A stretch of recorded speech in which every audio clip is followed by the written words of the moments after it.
ஒன்று யோவான் 5ஆம் அதிகாரம் 1 John chapter 5.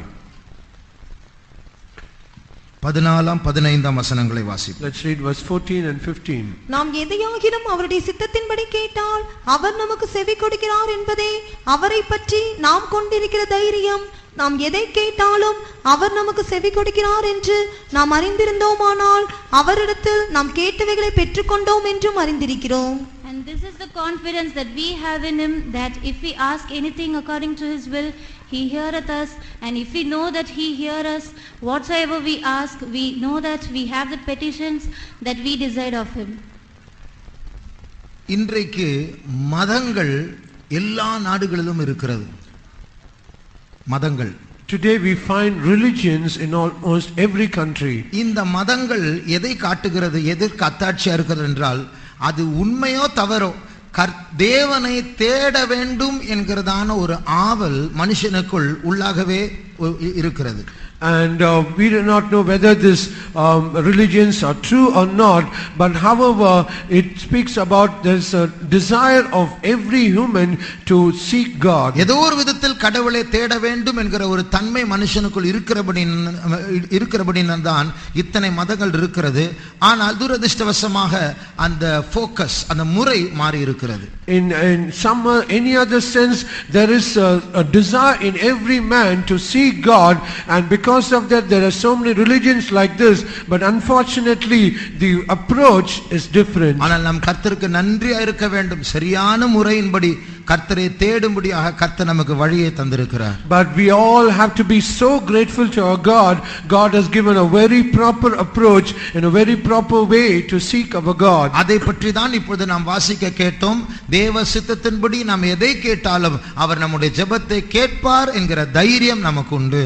And that is what we have read in this verse, and we have this confidence that whatever we ask of the according to the will of God, he will give us. நாம் எதற்காக கேட்கிறோமோ அது நாம் பெறுகிறோம் என்கிற நிச்சயமும் நமக்கு உண்டு. And whatever we are asking, we have an assurance that we will receive it. இன்றைக்கு நாம் ஒவ்வொரு நாளும் செய்ய வேண்டியதான 5 ஜெபங்களை பற்றி நான் சொல்ல விரும்புகிறேன். And today I would like to share with you that every day we have to do this 5 prayers every day. Daily செய்ய வேண்டிய 5 ஜெபங்கள். And the 5 prayers that we have to do daily. இதற்கு மேலான ஜெபங்கள் உண்டு. There are prayers about this. ஆனால் 5ஐ கர்த்தர் நம்முடைய பக்தி விருத்திக்காக நமக்கு ஏவுதலாய் சொல்லுகிறார். But however for our edification, God is urging us to have these 5 prayers. நான் சொல்லுகிற இந்த 5 ஜெபங்களுக்கும் 2 வார்த்தைகள் தான் இருக்கிறது. And for all these 5 prayers, it has only 2 words. இது 2 வார்த்தை ஜெபமா இருந்தாலும், though it is a 2-word prayer, இதற்கு பின்னாடி எத்தனையோ விஷயங்கள் இருக்கிறது. அந்த விஷயங்களை தான் இப்பொழுது பார்க்க போகிறோம். and there are so many things behind these 2 words, and that is what we are going to see now. ஒன்று, நாம் அந்த வேதத்திலிருந்து சில பகுதிகளை பார்க்க போகிறோம். அந்த முழு வசனம் அல்ல, அதில் இருக்க அந்த 2 வார்த்தைகளை மட்டும் எடுத்து நாம் அதை ஆராய்ந்து பார்க்க. We are going to take some scripture portions, but however we are not going to take the whole verse, but we are going to take only 2 words out of it. 3ஆம் சங்கீதம் 7ஆம் வசனத்தை வாசிப்போம். Psalm 3 verse 7. கர்த்தாவே எழுந்தருளும், என் தேவனே என்னை ரட்சியும். என்னை ரட்சியும், இதுதான் முதல் ஜெபம். The first prayer is, oh Lord, save me. Save me, அதுதான் முதல் ஜெபம். The first prayer is, save me. அப்போ இது நாம் ஒவ்வொரு நாளும் செய்ய வேண்டியதான ஒரு ஜெபம். This is the prayer that we have to do it every day. ஒரு காலத்தில் பைபிள் சொல்லுகிறது நாம் எல்லாரும் கோபாக்கினியின் பிள்ளைகளாய் இருந்தோம். And one point of time the Bible says we are all the children of wrath. எபேசியர் 2ஆம் அதிகாரத்தில் அதை வாசிக்கிறோம். We read in Ephesians chapter 2. கோபாக்கினின் பிள்ளைகள் என்ன அர்த்தம்? So what do you mean by children of wrath? இந்த பூமியில வாழலாம், perhaps you might live in this ஆனால் world, ஒரு நாள் தேவனுடைய கோபம் உன்னை சந்திக்கும், நீ நரகத்துக்கு தள்ளப்படுவாய். but one day the wrath of God will meet you and you shall be cast into hell. வாசிங்கள். எத்தனாவது வசனம்?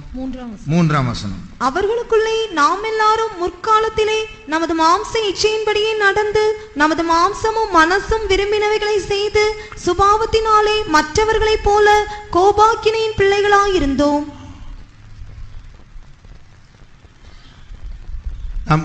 நாம் கோபாக்கனின் பிள்ளைகளாய் இருந்தோம். We have been the children of wrath. அப்போ அதனுடைய அர்த்தம் என்ன? So what is the meaning? நம்முடைய தலை மேல தேவ கோபம் இருந்தது. Above our head the wrath of God was there. ஒரு நாள் வரும்போது அது நம்மை சந்திக்கும், அவ்வளவுதான். இந்த பூமியில் நம்முடைய வாழ்க்கை முடிந்தது, பாதாளத்தின் வாழ்க்கை ஆரம்பித்தது. One day will come and the wrath will meet us, and that's the end of it. Our life in this earth will be over and we'll be cast into hell. ஆனால் இந்த கோபாக்கனையை மாற்றுவதற்கு தான் இயேசு நமக்காக கொடுக்கப்பட்டார், வெளிப்பட்டார். And so that this wrath to be changed from us, Jesus came down and he was given to us. இன்னைக்கு நாம் ஒரு ஜெபம் பண்ணினா கூட நாம் எப்படி முடிக்கிறோம்? இயேசுவின் நாமத்தில் வேண்டிக் கொள்கிறோம் பிதாவே. Even today, when we end up our prayer, how do we end it? Saying, we ask of thee in the name of Jesus. அந்த அர்த்தம் என்ன? What is the meaning? பிதாவாகிய தேவன் நம்மேல் கோபமா இருக்கிறார், நம்முடைய ஜெபத்தை கேட்க மாட்டார். ஆனால் அவரே நம்முடைய ஜெபத்தை கேட்கும்படியே கொடுக்கப்பட்ட இயேசுவின் நாமத்தில் நீங்கள் ஜெபித்தால் அந்த கோபம் தனியும், ஜெபத்தை கேட்பார். The meaning is God the Father is so angry over us and he will never hear our prayer, but however he wants us so that he might hear our prayers, he himself has given Jesus to us and through his name he will hear our prayer. இதனால தான் பைபிள்ல இயேசு சொன்னார், என்னை bypass பண்ணி ஒருவனும் பிதாவண்டை வர முடியாது. And that is what Jesus himself said, no one can come to the Father by passing me. ஆகையால் இந்த இயேசுவை பார்த்து என்னை ரட்சியும் என்று நாம் ஜெபிக்க வேண்டும். So looking unto this Jesus, we have to pray, oh Lord, save me. இங்கே யாராவது புதிதாய் வந்திருப்பீர்கள் என்றால், If at all there is anyone come new to this meeting, உங்களுடைய தலையின் மேலும் தேவனுடைய கோபம் இருக்கிறது. even upon your head the wrath of God is there. அது என்றைக்கு உங்களை சந்திக்கும் தெரியாது. We do not know when that will meet you. ஆனால் ஒரு காலம் கொடுக்கப்பட்டிருக்கிறது, நமக்கு கொடுக்கப்பட்ட இயேசுவிடத்தில் திரும்பும்படியாக. But however we have been given time wherein we have to turn to our Jesus who has been given to us. ஆகையால் இந்த ஜெபம் இயேசுவே என்னை ரட்சியும் என்று சொல்லும்போது, So when this prayer, when we say, oh Jesus, save me, அவர் நமக்காக அவர் பரிந்து பேசி அவருடைய நாமத்தினால் நமக்கு ரட்சிப்பு உண்டாகுகிறது. and he will intercede for us and through his name we have our salvation. இயேசுவுடைய மரண காட்சியை பார்க்கும் பொழுது, when we see the scene of the death of Jesus, RC சர்ச்சில் எல்லாம் இயேசு வந்து இடுப்புல ஒரு துண்டை போட்டுக்கொண்டு அவர் சிலுவையில் அப்படி தொங்கிக் கொண்டிருக்கிற காட்சியை பார்க்கலாம். அந்த ரெண்டு கையில கொஞ்சம் அப்படி ரெட் கலர் இருக்கும், கால்ல கொஞ்சம் ரெட் கலர் இருக்கும். and when we see in the Roman Catholic churches to depict the death of Jesus is death on the cross, it will be Jesus will have some cloth on his loins and he will stretch forth his hands and a little blood like drop of blood will be in his hands and his legs and his head. உண்மையான காட்சி எப்படி என்றால் அவருடைய தோல் சதை எல்லாமே கிழிந்து அவருடைய எலும்புகளை எண்ணலாம் என்று பைபிள் சொல்லுகிறது. But however the true picture of Jesus hanging on the cross is all his flesh is hanging like ribbons and it is we can see even his bones. That is what the Bible says. நம்மேல் வர வேண்டியது அந்த ஆக்கினை அவர் எடுத்துக்கொண்டார். அதுதான் அந்த காட்சி. The condemnation or the wrath that has to come upon us, he took it upon himself. அதனால இயேசுவை அணுகுவது நமக்கு மிகவும் அவசியமான ஒரு காரியம். அவரை அல்லாமல் ரட்சிப்பில்லை. So it is highly imperative and highly essential that we approaching our Jesus is so important because without him there is nothing. அநேக நாஸ்திகர்கள் இன்றைக்கு சொல்லுகிறது என்னவென்றால், and many of the atheists what they say today is, சில சாத்தான் சபையார் சொல்லுகிறது என்னவென்றால், and what is the thing that the Satanists also say, நாங்கள் இயேசுவை தேடினோம், ஆண்டவரை தேடினோம், அவரை நாங்கள் கண்டுபிடிக்கவில்லை, ஆகையால் தான் நாங்கள் நாஸ்திகர்களாக மாறினோம், இல்லை என்றால் சாத்தான் சபையில் சேர்ந்தோம். and we indeed sought Jesus but because we could not find him, we went to the we become atheists and we went to the Satanic church. இயேசுவை விட்டு ஒதுங்குவதனால பிரச்சனை சால்வ் ஆகாது. and the problem will not solve just because we set aside ourselves from him. ஒரே வழி அவர்தான். because he is the only one way. தேவனுடைய கோபத்திலிருந்து நாம் ரட்சிக்கப்பட வேண்டும் என்றால் ஒரே வழி அவர்தான். he is the only one way if at all we have to escape from the wrath of God. ஆகையால் அவரை கண்டுபிடிக்கும் வரைக்கும் அவரை தேடிக்கொண்டே இருப்பதுதான் ஞானம். ஏதோ கொஞ்சம் தேடிட்டு ஒதுங்கி போறதில்லை. it is a very wise thing. until we find him we have to continuously seek him. ஒருத்தர் சொன்னார், The atheist looks for God like a thief looks for a policeman. திருடன் வந்து போலீஸ்காரனை தேடுற மாதிரி தான் நாஸ்திகன் தேவனை தேடுகிறான். And one person said the atheist looked for God just like the thief looks for the policeman. திருடன் போய் போலீஸ்காரனை தேடுவானா?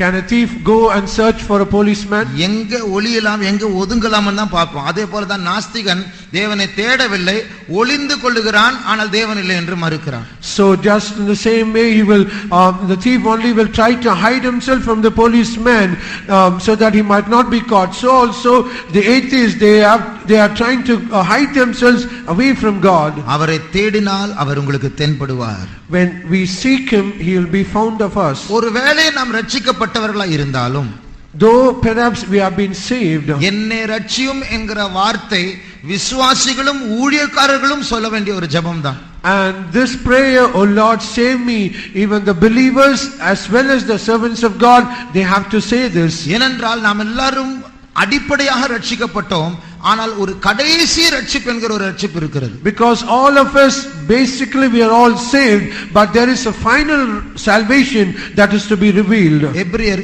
7ஆம் அதிகாரம் 25ஆம் வசனத்தை வாசிப்போம். Let's read Hebrews chapter 7 verse 25. மேலும் தமது மூலமாய் தேவனிடத்தில் சேருகிறவர்களுக்காக வேண்டுதல் செய்யும்படிக்கு அவர் எப்பொழுதும் உயிரோடு இருக்கிறவர் ஆகையால் அவர்களை முற்றுமுடிய ரட்சிக்க வல்லவராயும் இருக்கிறார். இங்கிலீஷ்ல வாசிங்க. Wherefore he is able also to save them to the uttermost that come unto God by him, seeing he ever liveth to make intercession for them. பாருங்கள், அவர் முற்றுமுடிய ரட்சிக்க வல்லவராய் இருக்கிறார். ஆரம்ப ரட்சிப்பு உண்டாயிற்று, இப்போ முற்றுமுடிய அவர் ரட்சிக்க வேண்டும். And we have already had the beginning initial salvation, but he is also able to save us to the uttermost. தேவனுடைய கோபாக்கினியிலிருந்து நாம் ரட்சிக்கப்பட்டு இருந்தாலும், though we have been saved from the wrath of God, பரலோகத்தில் உங்க பேர்ல என்னுடைய பேர்ல ஒரு கேஸ் இருக்கு. and upon you and upon me there is a case in heaven. அப்போ நாம் எல்லாரும் புதிய எருசலேமுக்கும் இயேசுவுடைய வருகைக்கு போக வேண்டுமென்றால் அந்த கேஸ் க்ளோஸ் ஆனால் தான் போக முடியும். And if at all you and I have to go to Zion and New Jerusalem, then our case has to be closed. Passport apply பண்றவங்களுக்கு தெரியும். People who apply for the passport, they very well know. பாஸ்போர்ட்டுக்கு apply பண்ணும்போது கொஞ்ச நாட்கள் கழித்து police நம்ம வீட்டுக்கு வருவாங்க. And after applying for the passport, after some days we'll have a police verification. அந்த போலீஸ் வெரிஃபிகேஷன்னா உங்க பேர்ல ஏதாவது கேஸ் இருந்தா நாட்டை விட்டு வெளியே போக முடியாது. And if the police they find any case against you, you cannot go out of this land. அப்போ அது போல நம்ம மேல இந்த பூமியில கேஸ் இருந்தால் இயேசுவின் வருகையில போக முடியாது. So also if at all there is any case upon us in this earth, we cannot go at the coming of the Lord. அந்த கேஸுடைய பேரில் தான் பைபிள் சொல்கிறது சீயோனின் வழக்கு.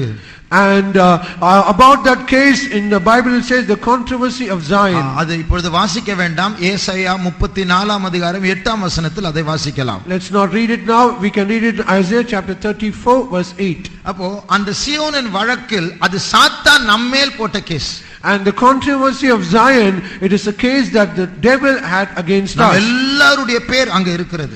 And all of our names is in there. அந்த கேஸ்ல பிசாசு கேட்கிறது நாம் எல்லாரையும் அழித்து நரகத்திற்கு தள்ள வேண்டும், இல்லை என்றால் தேவனுடைய கோபாக்கினி நம்மேல் வர வேண்டும். And in that case the petition of the devil is he has to destroy all of us and he has to cast us to hell, and none of us should go at the coming of the Lord. ஆனால் இந்த case தீரும்படியாக இயேசு நம் சார்பாக வழக்கறிஞராக என்றென்றைக்கும் நமக்காய் பரிந்து பேசிக் கொண்டிருக்கிறார் என்று இப்பொழுது வாசித்தோம். And as we read now, so that this case might be closed in favor of us, our Jesus as an advocate is interceding for us. ஆகையால் இந்த கேஸ் நம்மேல் இருக்கிற கேஸ் மாற வேண்டும் என்றால் விசுவாசிகளும் ஊழியக்காரர்களும் நானும் இயேசுவை நோக்கி என்னை ரட்சியும் என்று ஜெபிக்க வேண்டும். So that this case might be changed in favor of us, the believers and the servants of God and we have to pray, oh Lord save me. ஒரு நிமிடம் நம்முடைய கண்களை மூடி அப்படியே உட்காருவோம். அப்படியே உட்கார்ந்து கண்களை மூடுவோம். For 1 minute let us be seated like that and close our eyes. இப்பொழுதே நாம் எல்லாரும் ஜெபிக்கலாமா என்னை ரட்சியும் என்று? Can we all even now itself we can pray, oh Lord save me. அந்த ரெண்டு வார்த்தைகள் மாத்திரமல்ல, அதோடு சம்பந்தப்பட்ட எத்தனையோ காரியங்கள் இப்போது கேட்டோமே, எல்லாவற்றையும் சொல்லி ஒரு நிமிடத்தில் ஜெபிப்போமா? Not only those two words, and we have asked so many things related to that. Shall we all ask of this of the Lord? கண்களை மூடி கவனியுங்கள். Close your eyes and listen. ஒரு 2 வாரமா நாம் இப்படி பிராக்டீஸ் பண்ணிட்டு இருக்கிறோம். For around 2 weeks we are practicing like this. ஜெபிக்கும் போது சொல்றதை திருப்பி சொல்லக்கூடாது. And while we pray, we should not repeat the words again and again. ஸ்தோத்திரம், அந்நிய பாஷை, ஆமென் இதெல்லாம் தேவையில்லாம பேசக்கூடாது.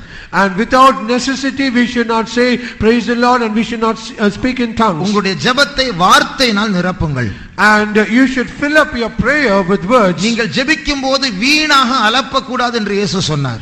And Jesus said you should not utter vain words when you pray. No vain repetitions. No vain repetitions. திரும்பி திரும்பி அதே திருப்பி சொல்லக்கூடாது. You should not say the words again and again. ஒரே ஒரு நிமிடம் தான் ஜெபிக்க போகிறோம். We are going to pray only for 1 minute. கர்த்தர் அந்த வார்த்தைகளை நம்முடைய பலவீனங்கள் நாம வாக்கு கடங்காத பெருமூச்சுகளோடு ஜெபிக்க ஆவியானவர் உதவி செய்ய இருக்கிறார். And the Spirit of God is with us so that he might groan with us with unspeakable words. ஆகையால் நாம் இப்போது ஜெபிக்க போகிற ஜெபத்தினுடைய தலைப்பு இயேசுவே என்னை ரட்சியும். And now we are all going to pray. The topic of the prayer, oh Lord, oh Jesus, save me. புதுதாய் வந்தவர்கள் கண்களை மூடி இயேசுவை நோக்கி கூப்பிடுங்கள். And all those who have come new, close your eyes and call unto Jesus. விசுவாசிகள் ஊழியக்காரர்கள் இயேசு உங்களை நம்மை முற்றுமுடிய ரட்சிக்கும்படியாக அவருடைய ரட்சிப்புக்காக ஜெபிப்போமாக. And all the believers and all the servants of God, Jesus who saved us so that he might also save to the uttermost, let us call unto him, save Jesus. சத்தத்தை உயர்த்தி ஜெபிப்போம். Let us lift up our voice and pray. வார்த்தைகளை சொல்லி ஜெபிப்போம். Say, speak words and pray. நம்முடைய வழக்கறிஞரை கூப்பிடுவோமாக. Let us call upon our advocate. எல்லாரும் ஒரு நிமிடம் ஜெபம் பண்ணுவோம். Let us all pray for 1 minute. ஆண்டவரே நீர் எங்களுடைய இரட்சகரப்பா, ஒருமுறை எங்களை ரட்சித்த தேவன் ஆண்டவரே, முற்றுமுடிய ரட்சிக்க நீர் வல்லமையுள்ளவர் ஆண்டவரே. எங்களை தாழ்த்தி உம்முடைய கரத்தில் ஒப்பு கொடுக்கிறோம் ஆண்டவரே. எங்களுக்கு எங்களையே ரட்சிக்க வல்லமை இல்லை ஆண்டவரே. அந்த வழி தப்பி போகிற உள்ளத்தை மாற்றும் உம்முடைய கோபாக்கனை எங்கள் மேல் இருக்க கூடாது ஆண்டவரே. அந்த சியோனின் வழக்கில் எங்களுடைய பேரில் இருக்கிறது அந்த கேஸில் நீர் ஜெயத்தை தர வேண்டும் ஆண்டவரே. எங்களுடைய நல்ல வழக்கறிஞரே, எங்களுடைய அன்பு இயேசுவே, எங்களுக்காய் பரிந்து பேசுகிறவரே, எங்களை தாழ்த்தி விட குற்றங்களை உடைய கரத்தில் அறிக்கை செய்கிறோம் ஆண்டவரே. அப்பா நீர் பொறுப்பெடுத்துக் கொள்ளவேன். இங்க வந்திருக்கிற ஒவ்வொருவரையும் நீர் முற்றுமுடிய ரட்சிக்க வல்லமுள்ளவர் ஆண்டவரே. நாங்கள் உண்மையை சொல்லுகிறோம் ஆண்டவரே. மறைக்கப்பட்ட எல்லா பாவங்களும் மேல் முன்பாக வைக்கிறோம் ஆண்டவரே. நீர் எங்களை மன்னிக்கிற கர்த்தர், கடைசி வரைக்கும் நடத்துகிற கர்த்தர். அப்பா நீர் எங்களை பொறுப்பெடுத்துக் கொள்ளும், ஆசீர்வதியும். இயேசு நாமத்தில் வேண்டிக் கொள்கிறோம் பிதாவே. கர்த்தர் இந்த சிறிய ஜெபத்தை கேட்டிருக்கிறார். God has hearkened to this little prayer. ஆனால் இதோடு முடிக்க கூடாது. But we should not stop with this. Daily ஜெபமாய் மாற வேண்டும். Let this be a daily prayer. கர்த்தர் உதவி செய்யும்படியாய் ஸ்தோத்திரிப்போம். Stotram, ஸ்தோத்திரம், ஸ்தோத்திரம், ஸ்தோத்திரம், ஸ்தோத்திரம், ஸ்தோத்திரம், ஸ்தோத்திரம், ஸ்தோத்திரம். இரண்டாவது, secondly, 1 நாளாகமம் 4ஆம் அதிகாரம் 10ஆம் வசனத்தை வாசிப்போம். 1 Chronicles chapter 4 verse 10. யாபேஸ் இஸ்ரவேலின் தேவனை நோக்கி, தேவரீர் என்னை ஆசீர்வதித்து போதும், என்னை ஆசீர்வதியும். Oh Lord, bless me. இதுதான் நாம் ஒவ்வொரு நாளும் செய்ய வேண்டிய ஒரு ஜெபம். This is the prayer that we have to do it daily. ஏன்? Why? இந்த பூமி சாபங்கள் நிறைந்த பூமி. Because this earth is a land filled with all curse. நீங்களும் நானும் சாபம் நிறைந்தவர்கள் தான். And you and I also are filled with curse. ஏனென்றால் பைபிள் சொல்லுகிறது, because the Bible says, நாம் ஒரு தேவனுடைய ஒரு பிரமாணத்தை மீறினால், even if we transgress even a single commandment of God, அந்த மீறுதல் நிமித்தம் ஒரு சாபம் நம்ம தலைமையில் இருக்கு. and because of the transgression there will be a curse upon our head. வாசிக்க வேண்டாம், ஆனால் உபாகமம் 28ஆம் அதிகாரத்தில் அந்த சாப பட்டியல் இருக்கிறது. Let us not read it now. We read about the list of curses that is in Deuteronomy chapter 28. உன்னுடைய எல்லாமே சபிக்கப்படும், சபிக்கப்படும், என் கற்பனைகளை நீ கைக்கொள்ளவிட்டால் நீ சபிக்கப்பட்டவர். If you do not obey, if you do not keep my commandments, everything of yours will be cursed. அங்க list நிறைய சாபம் இருக்கு. There are so many the list of curses mentioned there. நீ பட்டணத்தில் சபிக்கப்படுவாய். You will be cursed in the city. உன் கூடை சபிக்கப்படும். And your basket will be cursed. உன் களஞ்சியம் சபிக்கப்படும். Your barns will be cursed. உன்னுடைய பிள்ளைகள் சபிக்கப்படுவார்கள். Your children will be cursed. உன்னுடைய நிலத்தின் கனி சபிக்கப்படும். The fruit of your land will be cursed. உன் ஆடு மாடு சபிக்கப்படும். Your cattle will be cursed. நீ வெளியே போறது சாபம், நீ உள்ள வரது சாபம். Your going out and your coming in will be cursed. உனக்கு கஷ்டங்கள் நிறைய இருக்கும். You will have so many problems. நீ சீக்கிரமா அழிந்து போவாய். You will be destroyed very soon. வாதை உன்னுடைய வீட்டில் இருக்கும். Plague shall be in your house. உனக்கு ஜுரம் பிடிக்கும். You will have fever. இத்தனை சாபம் உன்னுடைய வானம் உன் தலை மேல வெண்கலமா இருக்கும். அந்த அர்த்தம் மழையே பெய்யாது ஊர்ல. And the skies above you will be bronze. The meaning is there will be no rain in your city. அதாவது இந்த அதிகாரம் ஒரு பெரிய அதிகாரம். And this chapter is a very long chapter. 15ஆம் வசனத்திலிருந்து 68ஆம் வசனம் வரைக்கும் சாபம் தான். Right from verse 15 till verse 68 it is all curses. அப்போ ஒரு நியாயப்பிரமாணத்தை மீறினால் போதும் சாபம் ஓடி வரும் நம்மை தேடி. It is enough that we transgress even a single commandment, curses will come in search of us. நமக்கே தெரியும் நாம் எப்படி கீழ்ப்படியாமையின் பிள்ளைகள். டெய்லி கீழ்ப்படியாம காட்டுறோம். எத்தனை சாபங்கள் நம்ம மேல இருக்கு பாருங்க. We all know that we are children of disobedience. Every day we disobey something. So if that is so, how many curses have to come upon our head? கலாத்தியர் 3ஆம் அதிகாரம் 10ஆம் வசனத்தை வாசிக்கும்போது, When we read Galatians chapter 3 verse 10, அங்க நாம் சாபத்தின் கீழ் இருக்கிறோம். அந்த அர்த்தம் கொடை மாதிரி நம்முடைய தலையில எல்லாருடைய தலையில கொடை மாதிரி சாபம் இருக்கிறது. and it is said we are under a curse. The meaning is like an umbrella, we are under a curse. வாசிங்க. நியாயப்பிரமாணத்தின் கிரியைக்காரராகிய யாவரும் சாபத்திற்குட்பட்டிருக்கிறார்கள். சாபத்தின் உட்பட்டு இருக்கிறார்கள். And they are under a curse. வாசிங்க இங்கிலீஷ்ல.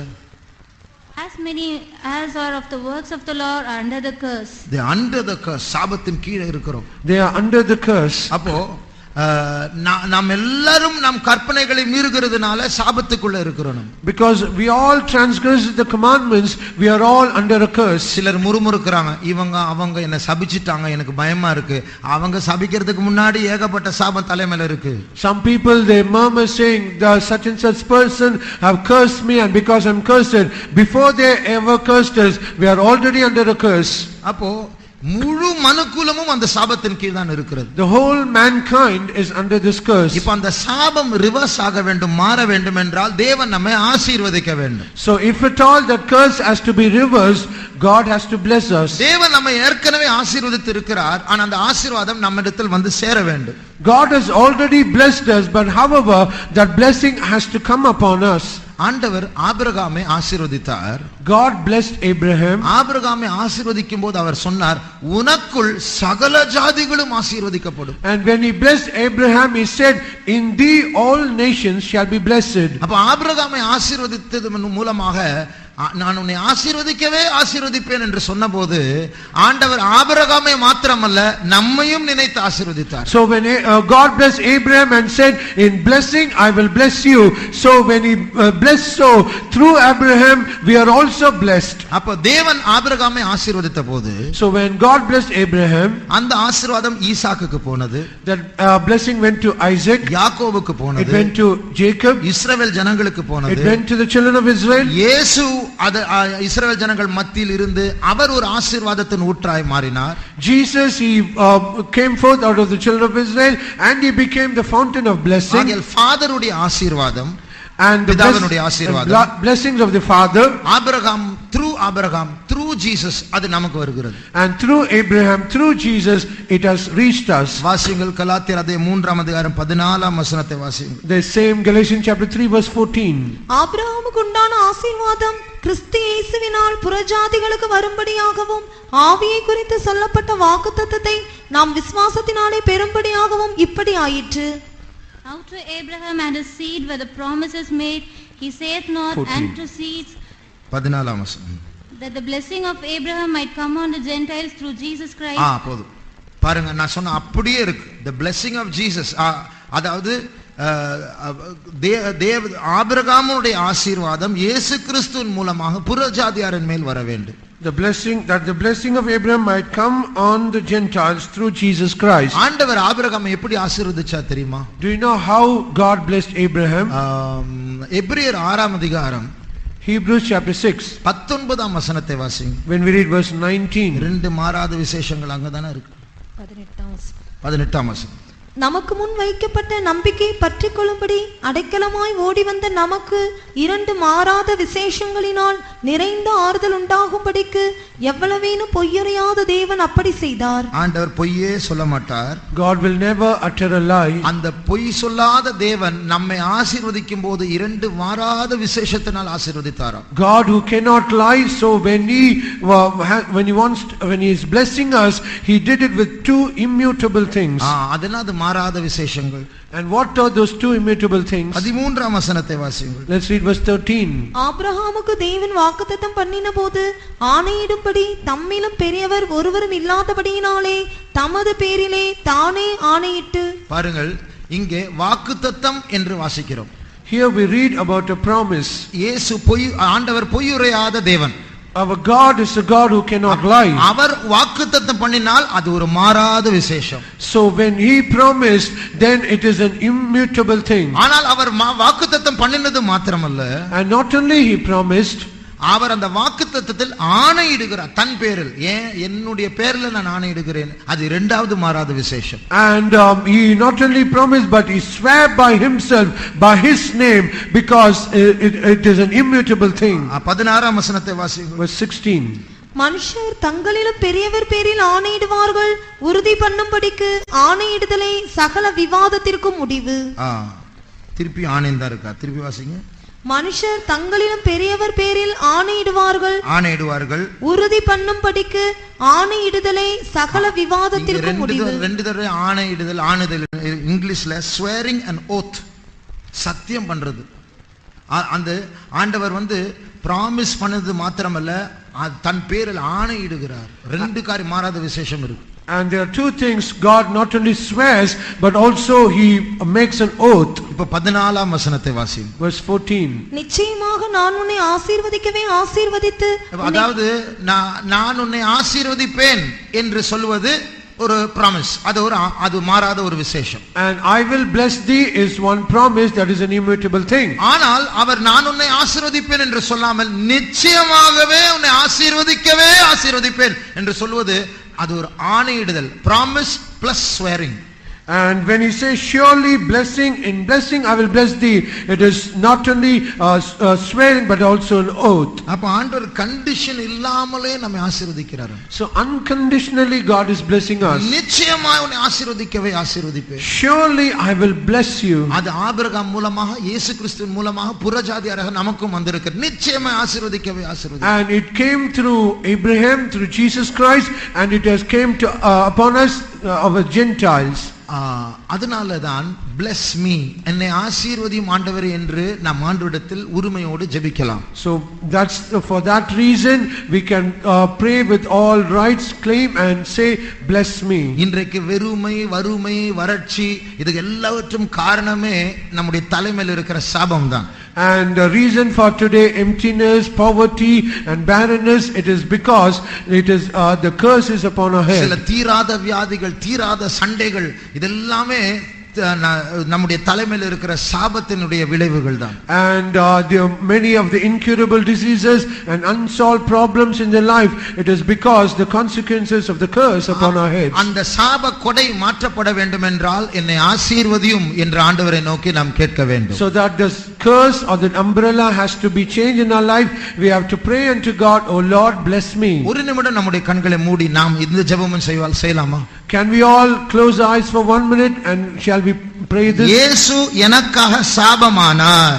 Jesus was made a curse for me. அதனுடைய அர்த்தம் என்ன?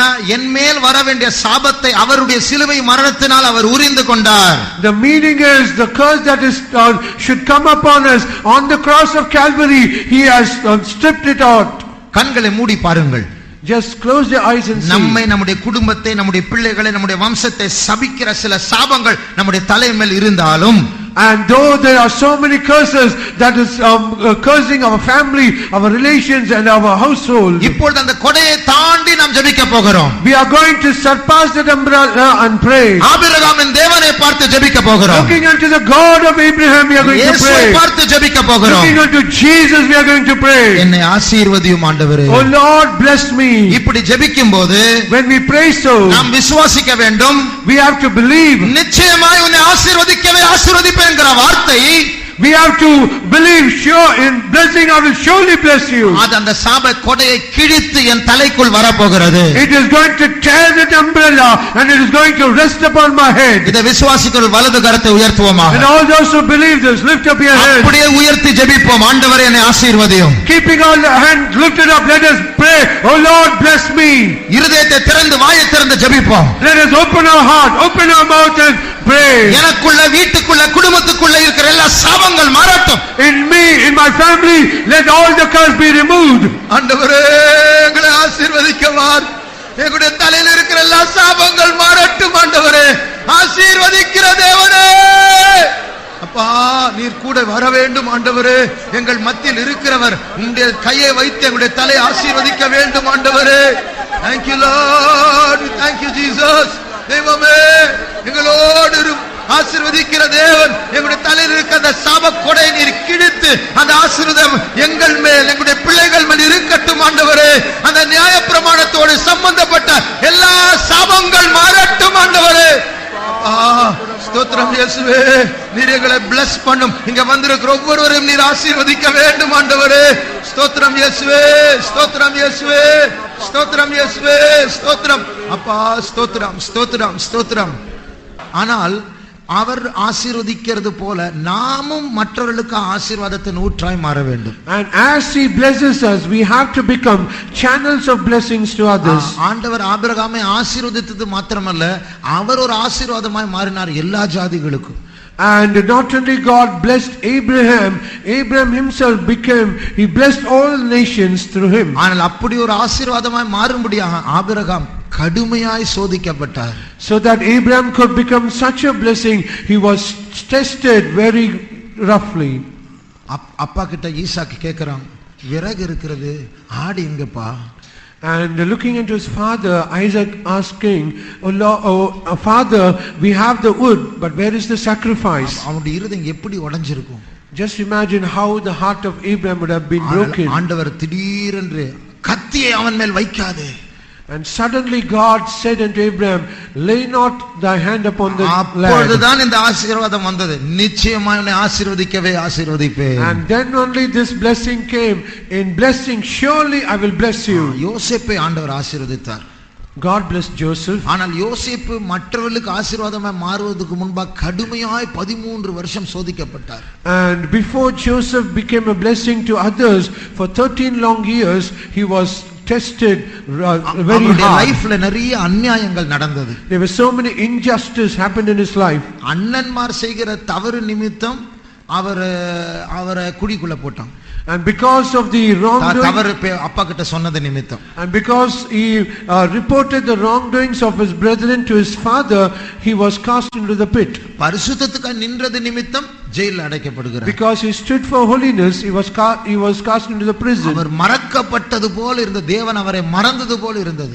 It is as though it appeared he was forgotten by God. ஆனா திடீரென்று உயர்வு வந்தது. But suddenly the lifting up came. கடைசியாக யாக்கோபுடைய தகப்பன் அவர் சொன்ன ஆசீர்வாதத்துக்கு கணக்கே கிடையாது.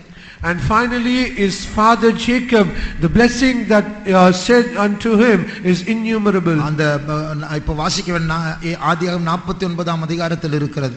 And we read it in Genesis chapter 49. பூமியின் ஆசீர்வாதங்கள், and the blessings of this earth, வானத்தின் ஆசீர்வாதங்கள், the blessings of heaven, உன் தகப்பனின் ஆசீர்வாதங்கள், the blessings of your father, முற்பிதாக்களின் ஆசீர்வாதங்கள், the blessing of your forefathers, எல்லாமே உன் மேல் வரட்டும்.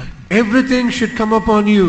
ஏனென்றால் நீ தள்ளப்பட்டவனாய் இருந்தாய், ஆனால் நீ சுவரின் மேல் படருகிறதான கொடியை போல் இருக்கிறாய். அது அர்த்தம் தடை எழும்பினாலும் நீ அதை தாண்டி சென்றாய். And because you have been casted, but however you are a branch that came grown over the wall, and you surpassed all this and came out. இதே போல நாமும் மற்றவர்களுக்கு ஆசீர்வாதமாய் மாறுவதற்கு முன்பாக நாம் கடுமையாய் சோதிக்கப்படுவோம். So also before we become a blessing to others, we will be tested very hard. ஆனால் ஒரு ஆசீர்வாதத்தின் ஊற்று அங்கே வெடித்து விடும். But however a fountain of blessing will rupture out from that. ஆண்டவர் ஒரு நாள் என்னோடு பேசினார். One day God spoke to me. Abraham ஒருவனாய் இருக்கும்போது நான் அவனை அழைத்தேன். இங்கிலீஷ்ல when he was alone, அவன் தனிமையா இருக்கும்போது நான் அழைத்தேன். I called Abraham when he was alone. அவனை நான் ஆசீர்வதித்தேன், அவனை பெருக பண்ணினேன். I blessed him and I multiplied him. இஸ்ரவேலை பற்றி சொல்லப்பட்டிருக்கிறது. About the children of Israel it is said, தனித்து வாசம் பண்ணுகிற ஜனம், and they are the people dwelling alone. இஸ்ரவேலுடைய கால் பங்கை யார் எண்ண முடியும்? And who can count the portion of fourth part of Israel? Who can fourth count? part of Israel? அப்போ கால் பங்கு கூட எண்ண முடியாதபடிக்கு அந்த தனித்து வாசம் பண்ணுற ஜனங்களை ஆண்டவர் பெருக பண்ணினார். So God multiplied the children of Israel who dwelt alone. Even the fourth part cannot be counted. இயேசுவை பாருங்கள்.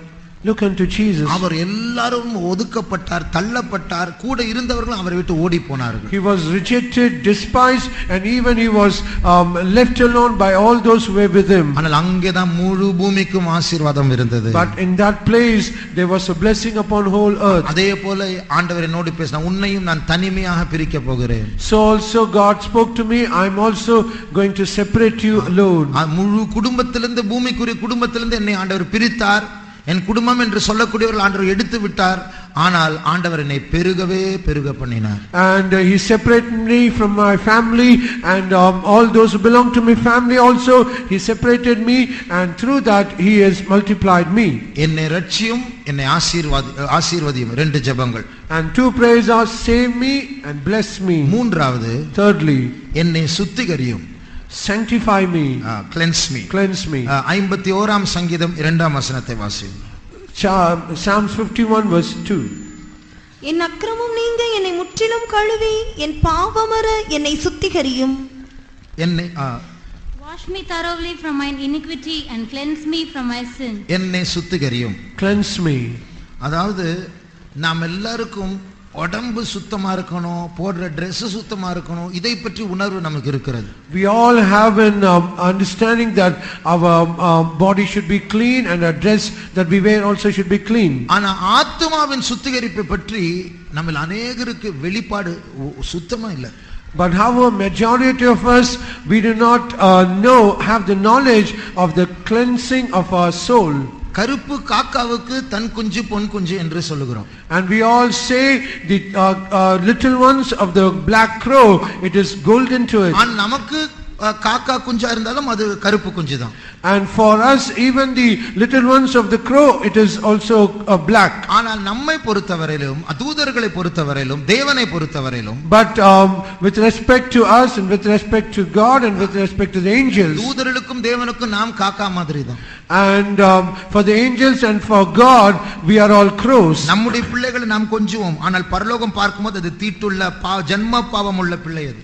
And we will have so much of love of our children, but when heaven sees the children, they are the children with the nature of sin. அப்போ தேவன் நம்மை பார்க்கும்போது நாம் அருவருப்பான நாறுகிறதான ஒரு மனுக்குலம் தான். And when God sees us, we are a mankind, human race that is abominable and stinking. ஆனால் தேவன் கரை திரை இல்லாத ஒரு பரிசுத்த சபையை தனக்கென்று சுத்திகரிக்கும்படியாக அவர் தம்மை ஒப்பு கொடுத்தார். But however, God himself gave himself so that he might have a church or without spot or wrinkle and blameless. ஆகையால் நம்முடைய புறம்பான சுத்திகரிப்பை பற்றி நாம் எவ்வளவு நாம் உணர்வுள்ளவர்களாக இருக்கிறோமோ அதை பார்க்கலும் அதிகமாக நம்முடைய ஆத்மாவினுடைய சுத்திகரிப்பை பற்றி உணர்வுள்ளவர்களாக இருக்க வேண்டும். As much we are so concerned about our outward cleansing, so also more than that we should be concerned about our cleansing of our soul. பாவங்கள் அற கழுவப்படாமல் இருந்தும்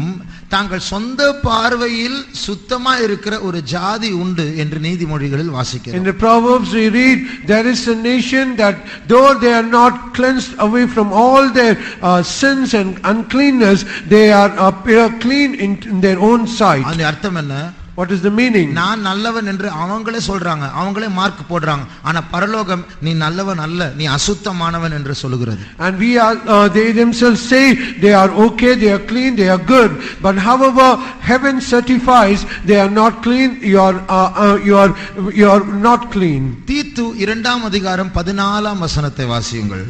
Let's read Titus chapter 2 verse 14.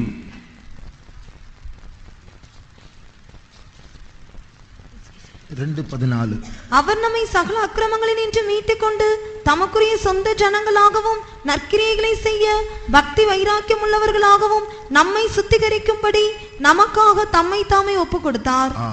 அப்போ நம்மை சுத்திகரிக்கும்படி தம்மை தாமே ஒப்பு கொடுத்தார். So that he might cleanse us, he gave himself. அப்போ நாம் ஒரு ஜனக்கூட்டத்தை, சுத்திகரிக்கப்பட்ட ஒரு ஜனக்கூட்டத்திற்காக, for the group of people who are purified. ஆகையால் நாம் எல்லாரும் ஒரு சுத்திகரிக்கப்பட்ட ஜனக்கூட்டமாய் மாற வேண்டும். And we all should become a group of people who are purified. சிலர் வாதாடுவாங்க, நான் ஏன் சர்ச்சுக்கு போகணும், நான் வீட்ல ஜெபிக்கிறேன். Some people will debate, why should I go to church? I will pray in my house. ஏன் சர்ச்சுக்கு போக வேண்டும்? Why should we go to the church? நம்மை போல சுத்திகரிக்கப்படுகிற ஒரு கூட்டம் அங்கே இருக்கிறார்கள். Because there is a people who are purified just like we are. வீட்ல உட்கார்ந்து ஜெபிச்சா ஒருவேளை பிசினஸ் ஆசீர்வதிக்கப்படலாம், குழந்தை பிறக்கலாம், வியாதி சுகமாகலாம். ஆனால் பரலோகத்துக்கு இயேசுடைய வருகையில் காணப்பட வேண்டும் என்றால் சுத்திகரிக்கப்படுகிற கூட்டத்தோடு கூட சேர்ந்து அவர்களோடு கூட நாமும் சுத்திகரிக்கப்பட வேண்டும். Perhaps when we pray in our house we might blessed in our business and they will have child, but however if at all we have to go at the coming of the Lord, there are people in the church who are purified and we have to join along with them. Only then we can go at the coming of Jesus. பணம், சுகம், சமாதானம் இதை மாத்திரம் பெற வேண்டும் என்கிறதான நோக்கத்தோடு தயவு செய்து சர்ச்சுக்கு வராதீங்க.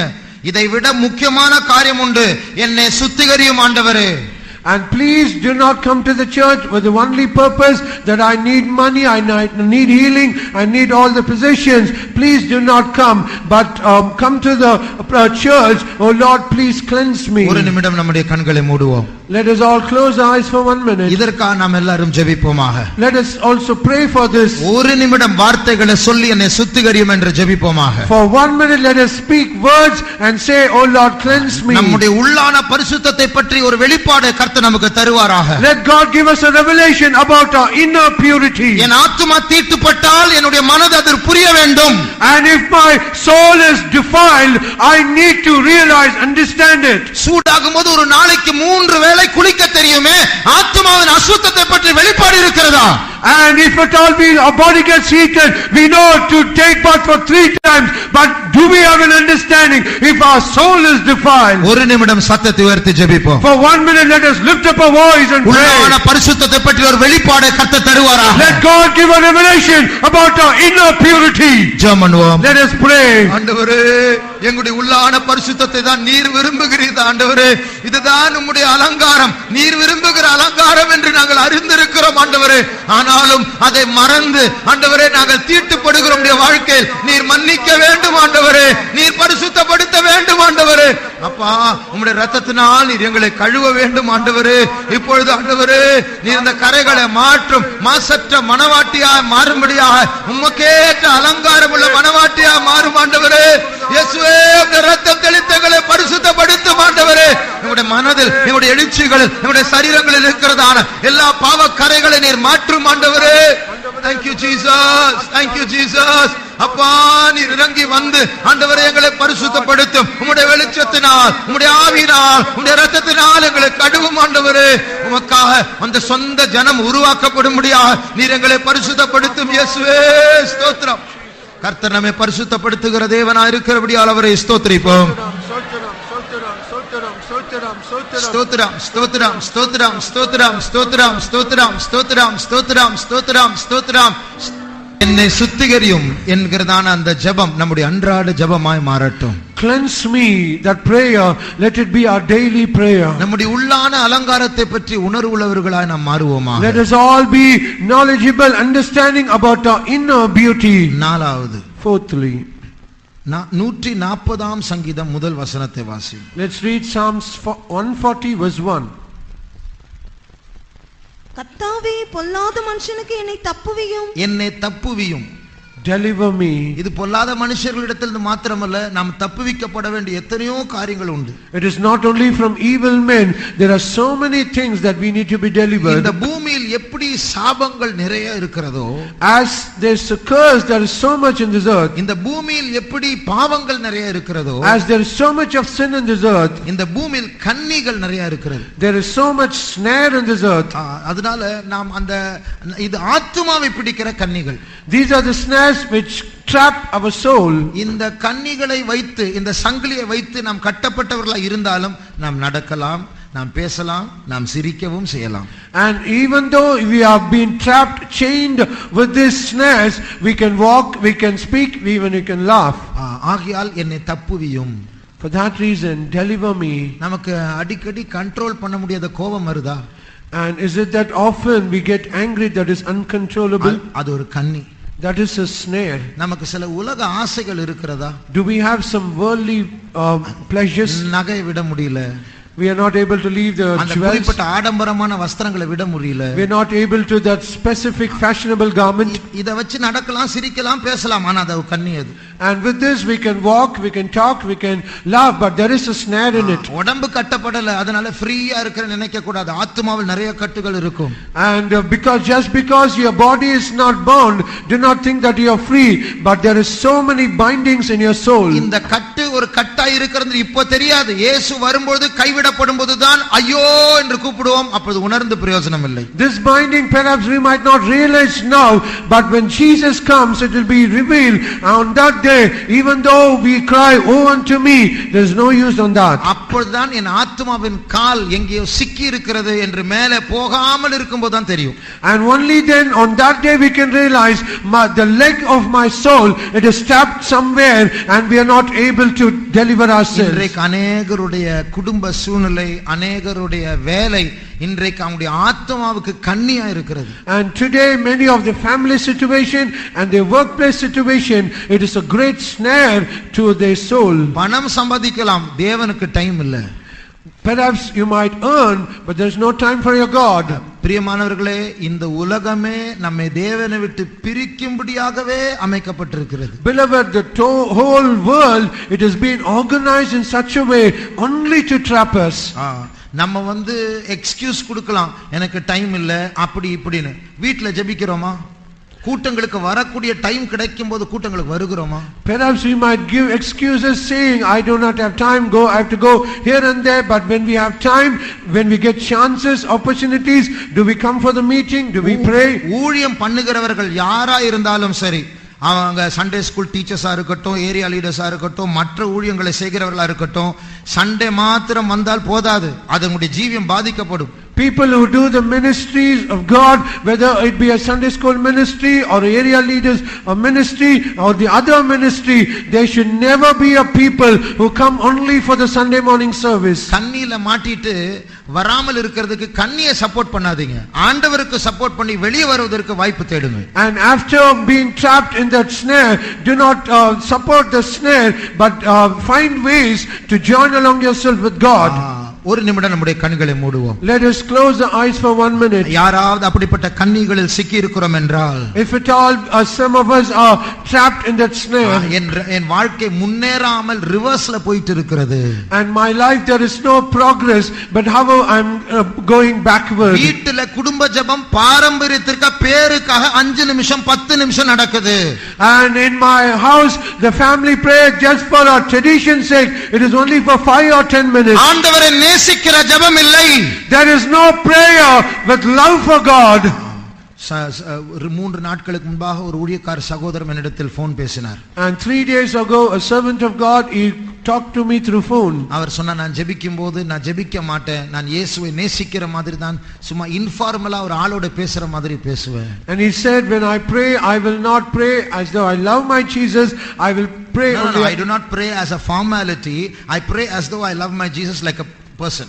And I will not pray as a formality, but I will pray as though I pray to a person. நம்முடைய குடும்ப ஜெபம் எப்படி இருக்கிறது? And how is our family prayer? நம்முடைய தனி ஜெபம் எப்படி இருக்கிறது? And how is our personal prayer? ஜெபிக்க முடியலையா? Are we not able to pray? 1/2 மணி நேரம் ஜெபிக்கிறோம், ஆனா ஜெபத்துல என்ன மேட்டர், என்ன வாய் திறந்து பேசுறோம்? We pray for 30 minutes, but what is the matter? What are the words that we utter in that prayer? ஆண்டவரை நேசிக்கிறோமா? Do we love our Jesus? இல்லை என்றால் எங்கே ஒரு கண்ணி நம்மை பிடித்து இருக்கிறது. If that is not so, then there is some trap that is snare that ஏதோ is ஒன்று, ஒரு ஆளா இருக்கலாம், ஒரு பொருளா இருக்கலாம், ஒரு சூழ்நிலையா இருக்கலாம், ஆண்டவர் விட்டு என்னை பிரிக்கிறது. Something, either it be a person or situation or a thing, something it is trapping us. நம்முடைய கண்களை மூடுவோம். Let us close our ஒரு eyes. நிமிடம் நாம் எல்லாரும் ஜெபிப்போம். For 1 minute, let us all pray. நம்ம குடும்பமாய் இருக்கிற கண்ணிகள் உண்டு.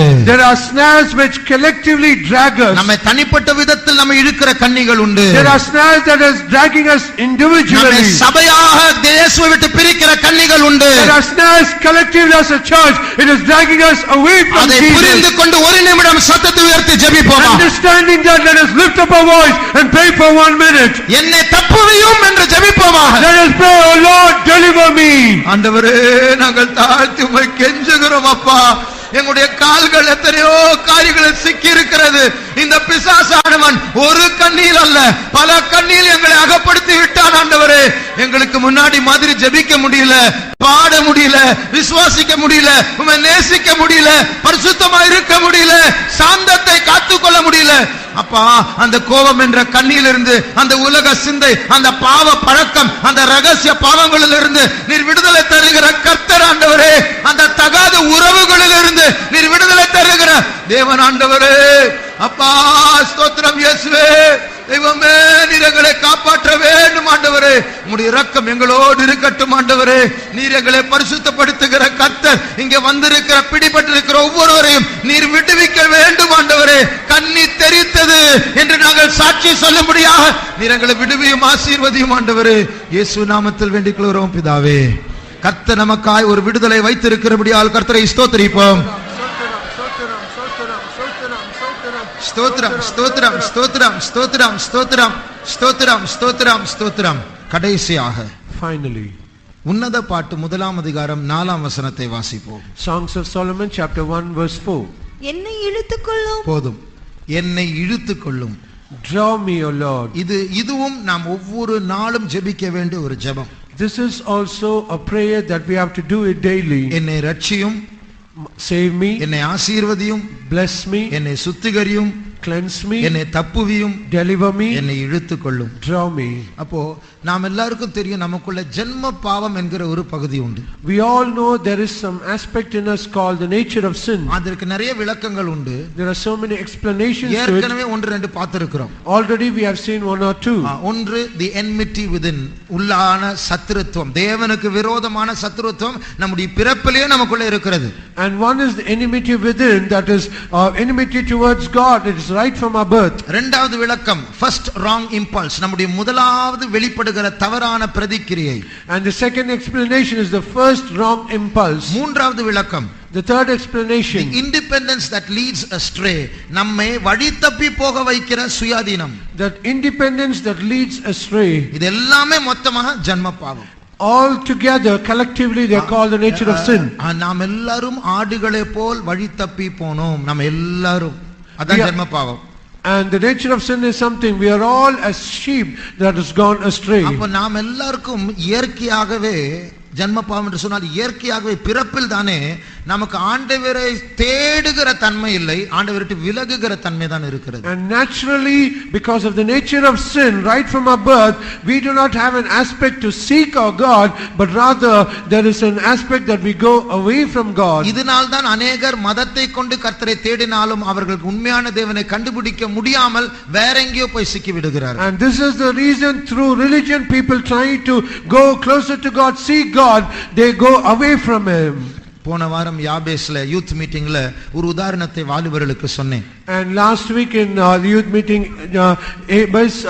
I gave them an ஒரு example. வீடு இருக்கிறது. There is a house. அந்த வீட்டுக்கு வெளியில சுற்றி ஒரு காம்பவுண்ட் வால் இருக்கிறது. And around that house there is a compound அந்த wall. வீட்டுக்கு பேர் தான் தேவனுடைய அன்பு.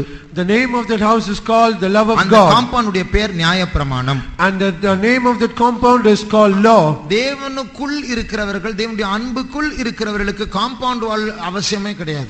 And people who are in the love of God, there is no need for them to have a compound wall. எல்லையை மீறி தேவனுடைய அன்பை விட்டு விலகுகிறவர்களுக்கு தான் அந்த காம்பவுண்ட் வால் நியாயப்பிரமாணம் சொல்லுகிறது.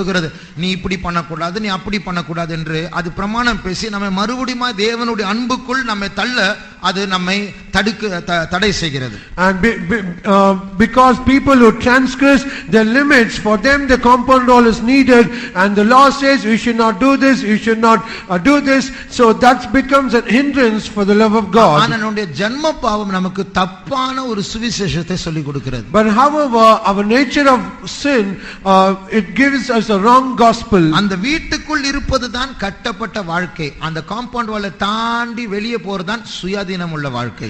And being inside the house, it is a life that we are bound, but going outside of that house, it is the independent life. அந்த வெளியில ஒரு பெரிய பாம்பு நிக்குது என்று சொன்னேன் வாலிபர்கள்கிட்ட. And I told to the youth, outside of that wall or the compound, there is a great serpent. அந்த பாம்பு நமக்குள்ள தவறாக சொல்லிக் கொடுக்கும், நீ வெளியே போ, அங்கதான் சுயாதீனம், ஏன் கூட வா.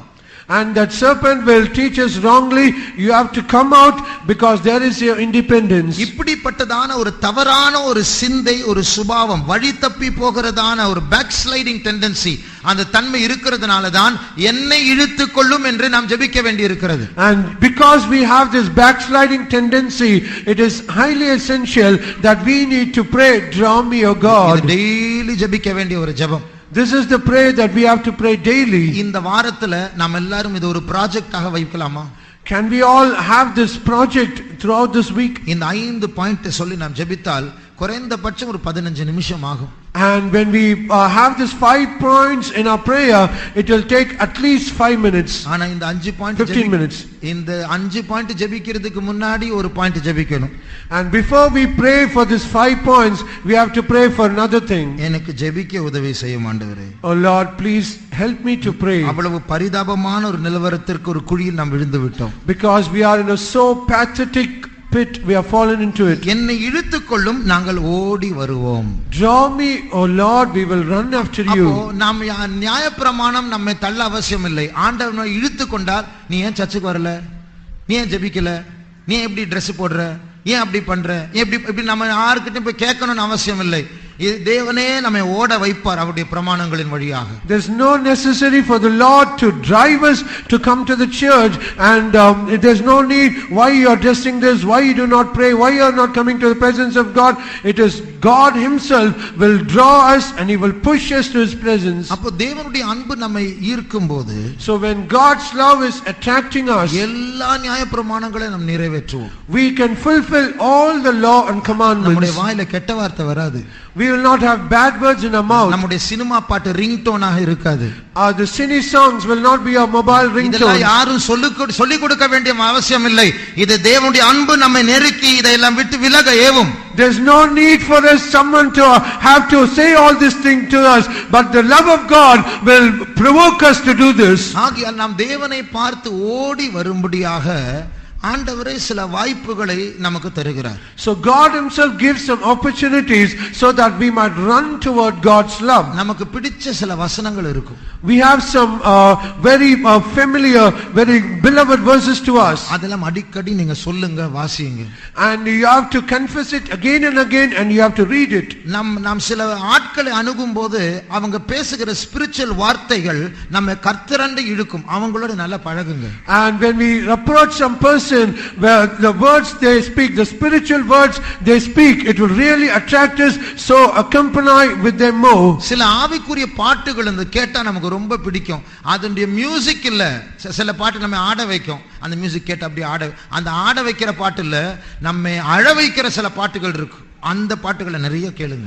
And when we hear spiritual songs, there are spiritual songs that make us to dance. It is not the dance or the tune, but how there are songs wherein it makes us to cry. Hear those songs more. என்னுடைய அனுபவம் என்னன்னா, what is my experience? எனக்கு பிதா கிட்ட பேசும்போது எனக்கு நிறைய பாசம் பிதா மேல. உடனே காட்டைய பிரசன்ஸ் நான் உணர்வேன். பிதாவே அப்படின்னு ஜெபிச்சா போதும், எனக்கு காட்டைய பிரசன்ஸ் அப்படியே சூழ்ந்து கொள்ளும். So when I pray to the God the Father, I will have so affection to my Father. When I say Father, immediately the presence of God will surround me. அப்ப அத நான் நிறைய யூஸ் பண்ணணும். So I have to use it more. அப்ப உங்களுக்கு ஆண்டவர் சில பிரசங்கங்கள், சில வார்த்தைகள், சில வசனங்கள், டைரியில இருக்கிற சில நோட்ஸ், நம்முடைய போன்ல இருக்கிறதான சில பாட்டுகள், இதெல்லாம் நம்ம தேவ சமூகத்துக்குள்ள கொண்டு போகக்கூடியதான். அதை நிறைய கேளுங்க. அவருடைய சமூகத்துக்குள்ள ஓடி வருவோம் என்று சொல்லுவோம். இதெல்லாம் ஓடி வருவதற்கு சில ஏதுக்கள். So if you have any sermons or songs or any words or articles, and so anything which drives you to the presence of God, hear it more. சில நேரத்துல 2 வீலர் ஓட்டும் போது தான் நமக்கு ஜெபாவி வரும். Sometimes only when we drive our 2-wheeler will prayer will come out. சில நேரத்துல bathroom போகும்போது தான் ஜெபாவி வரும். And sometimes when you go to the bathroom, we'll have the prayer, spirit of prayer. சொல்லட்டுமா? Can I say this? அது தப்பு கிடையாது, அதை யூஸ் பண்ணுங்க. That is not wrong. Use it. Two wheeler ஓட்டிக்கொண்டே நீங்க அபிஷேகத்துல நிரம்புங்க, அந்நிய பாஷை பேசுங்க, பாட்டு பாடுங்க, ஜெபம் பண்ணுங்க, ஒரு ஆக்சிடென்ட்டும் வராது, கவலைப்படாதீங்க. As you drive the vehicle itself, you pray, be filled with the Spirit, speak in tongues, none of the accident will ever touch you. குளிக்கும் போது கர்த்தருடைய சமூகம் உங்களை சூழ்ந்து கொண்டால் அதை மறுக்க வேண்டாம், தவிர்க்க வேண்டாம், அதை யூஸ் பண்ணிக்கோங்க. While as you take bath in your bathroom, if the presence of God surrounds us, do not deny it, but accept it, use it more. அங்கே ஆண்டவர் நம்மை இழுப்பார் என்றால் இழுக்கப்படுவோம், ஓடி போவோம் ஆண்டவரை நோக்கி. Even in that place God wants to draw us, let us be drawn towards him, let us not go away from him. இயேசு சீக்கிரமாய் வரப்போகிறார். Jesus is going to come very soon. உலகத்தில் பயங்கரமான ஆயத்த வேலைகள் நடந்து கொண்டிருக்கின்ற ஆரம்பத்தில் கேட்டோம். And in the beginning we heard there are so many terrible preparations that is being happening in this world. ஒரு பக்கம் பூமி பயங்கரமாய் மனுஷர்களை இழுத்து கொண்டிருக்கிறது. One side the world is dragging the people more towards it. கண்களை மூடி கவனிப்போம். Let us close the eyes and hear. அந்த சூலமித்தியால் சாலமோனால் ஈர்க்கப்படுகிறாள். The Shulamite, she is being drawn by Solomon. அவளோ தான் நேசிக்கிற இடையனை பார்த்து என்னை இழுத்துக் கொள்ளும், நாங்கள் ஓடி வருவோம் என்று அவளும் சில கன்னிகைகளை பற்றியும் சேர்ந்து ஓடி வருவதை பற்றி அவள் ஜெபிக்கிறாள். But however she thinks of that shepherd person and she, along with all the other women, she is saying, draw me, will come unto you. அதுபோல சாலமோனை போல இந்த பொல்லாத உலகம் நம்மை தன் பக்கமாய் இழுக்கிறது. So also like Solomon, this world is trying to draw us unto it. சில மனுஷர்கள் மூலமாய் இழுக்கிறது. And it is drawing us through some people. சில காட்சிகள் மூலமாய் இழுக்கிறது. Through some scenes it is drawing சில us. பாடல்கள் மூலமாய் இழுக்கிறது. Through songs it is drawing us. பிரியமானவர்களே, நாம் வேற ஒன்றுக்காக அழைக்கப்பட்டிருக்கிறோம். Beloved, we have been called to a different thing. நாம் வேற ஒருவரை சந்திக்க நாம் We அழைக்கப்பட்டிருக்கிறோம். have been called to meet another person. நாம் எல்லாரும் ஜெபிப்போமாக. Let us all pray now. நான் இப்போது அந்த கடைசி காரியத்துக்காக என்னை இழுத்துக் கொள்ளும் என்று ஜெபிக்க போகிறோம். Now we are going to pray for the last point. Draw me, O God. எல்லா பிரதர்ஸ் முடிந்தால் முழங்காலில் நின்று கரங்களை பிடித்துக் கொள்ளுங்கள். And all the brothers, if possible, be on your knees and take hold of your hands. எல்லா sisters முடிந்தால் கரங்களை பிடித்து முழங்காலில் நில்லுங்கள். And all the sisters, if possible, be on your knees and take hold of your hands. நாம் எல்லாரும் தான் இயேசுனுடைய மணவாட்டி. We are all the bride of Jesus. ஆனால் நாம் தான் அந்த சூலமித்தியாள்.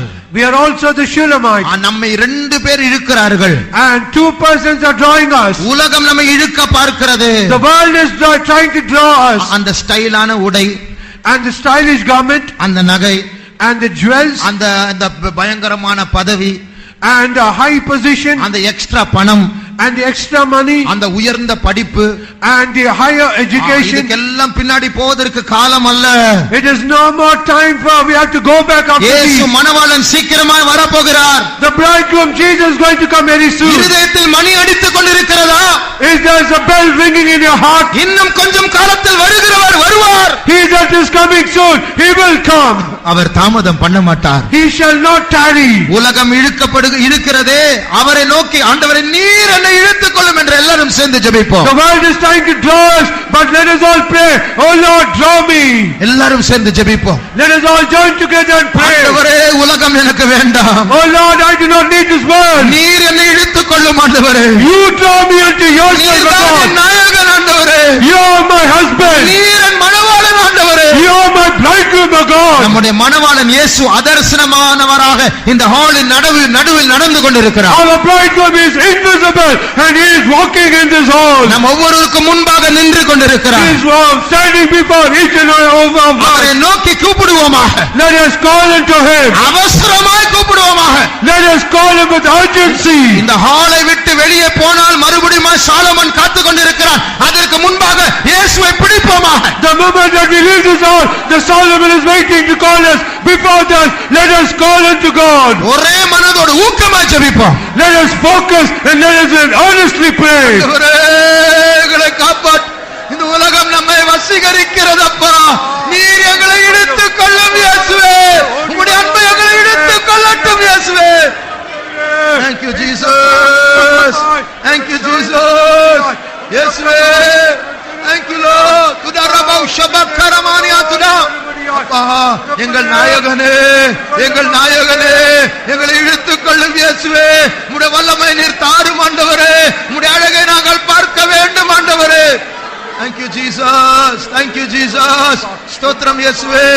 நீங்கள் ஜெபிக்கும் போது ஒரு அபிஷேகம் உங்கள் மேல் இறங்கி கொண்டிருக்கிறது. While you are praying, anointing is descending upon you. அந்த ஆவியானவருக்கு அந்த இயேசுவின் பக்கமாய் நம்மை இழுக்கக்கூடியதான சக்தி உடையவராய் இருக்கிறார். The Spirit of God has the power to turn us, to draw us towards Jesus. அந்த ஆண்டவரால் இழுக்கப்படக்கூடிய சக்தி நம்முடைய கண்ணில் ஊற்றப்படுகிறது. And the power so that we will be drawn by Jesus, it is poured on our eyes. ஆண்டவர் நம்மை நயம் காட்டி இழுக்கும் போது நாம் இழுக்கப்பட போகிறோம் அவருடைய அபிஷேகத்தினால். When God allures us and we have been drawn, we are going to be drawn by the anointing. அந்த அபிஷேகம் இப்போது இறங்கட்டும்.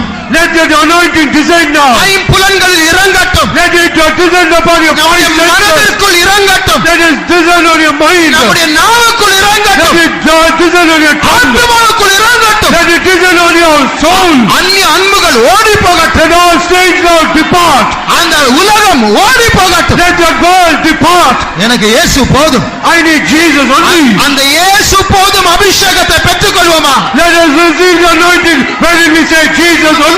ரௌஷபக்கரஸ்ய ரமௌஷராரியமக்கலமானா ஹிரௌஷபக்கரமானா உஷரமானியாதுதே சீத்ரி சராரியமக்கரமா. Thank you Jesus. Praise, we praise. Thank you Lord. We praise.